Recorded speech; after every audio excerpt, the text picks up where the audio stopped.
Selamat pagi anak-anak yang ada di rumah, selamat bertemu kembali di pagi hari ini. Nah, hari ini kita masuk di pelajaran kita yaitu muatan PPKN. Kita masuk di materi penggunaan hak yang bertanggung jawab. Nah, pada pelajaran-pelajaran kita yang lalu, kita sudah belajar tentang hak. Apa itu hak? Ya, Bu Guru ingatkan kembali, hak adalah sesuatu yang harus diperoleh setiap orang sejak lahir. Nah, namun penggunaan hak juga harus bertanggung jawab agar tidak ada yang dirugikan. Nah, penggunaan hak harus bertanggung jawab agar tidak ada yang dirugikan. Contohnya, penggunaan hak yang bertanggung jawab itu contohnya mematikan televisi setelah menonton. Nah, itu merupakan penggunaan hak dan pemanfaatannya dan dilakukan secara bertanggung jawab. Atau mematikan, menutup keran air setelah kita gunakan. Artinya kita menggunakan hak tetapi bertanggung jawab menutup keran pada saat kita sudah selesai menggunakannya. Nah, atau contoh yang ketiga, penggunaan hak yang bertanggung jawab itu mematikan lampu ketika kita berada di ruangan yang cukup cahaya. Nah, itu juga termasuk contoh penggunaan hak yang bertanggung jawab. Oke, kita lanjut. Nah, anak-anak di rumah boleh membuka buku halaman 161. Nah, kita masuk di contoh penggunaan hak yang bertanggung jawab beserta manfaatnya. Yang pertama ada di rumah, yang kedua di sekolah, yang ketiga di masyarakat. Nah, kita masuk di yang pertama, yaitu penggunaan hak di rumah yang bertanggung jawab beserta manfaatnya.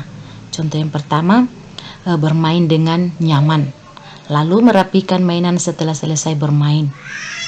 Manfaatnya agar mainan tidak cepat rusak. Contoh yang kedua, yang B, menonton film kesukaan di televisi dengan jarak yang benar dan tidak terlalu malam. Manfaatnya agar mata kita tidak cepat rusak dan kita bangunnya tidak kesiangan. Oke, yang C,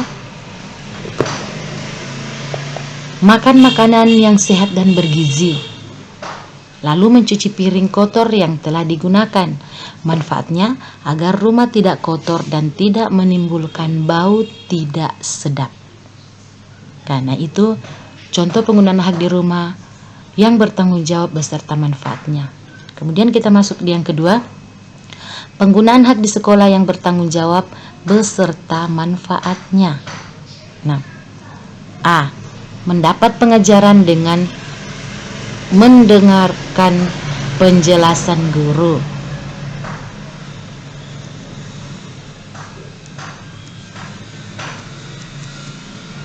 Nah, manfaatnya agar kita dapat memahami ilmu yang diajarkan, ya. Kemudian contoh yang kedua, B, membaca buku di perpustakaan dengan tenang. Manfaatnya agar dapat membaca buku dengan fokus, ya, atau serius. Kemudian C, bermain saat jam istirahat tanpa menimbulkan kegaduhan.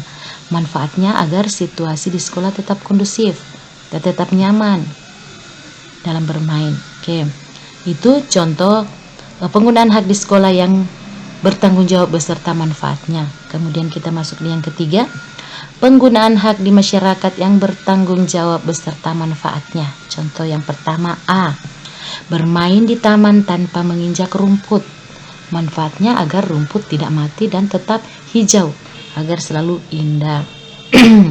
B, diperbolehkan ikut kerja bakti sesuai kemampuan. Manfaatnya agar pekerjaan yang dikerjakan dapat diselesaikan. Kemudian yang ketiga, C, bermain sepeda tidak di jalan raya. Manfaatnya agar selamat dan tidak terluka, kita tidak mengalami kecelakaan dan lain-lain. Nah, untuk hari ini cukup sekian penjelasan dari Ibu Guru. Anak-anak di rumah boleh mengerjakan tugas halaman 162. Ada nomor 1, 2, dan 3. Soalnya tidak usah ditulis. Terima kasih.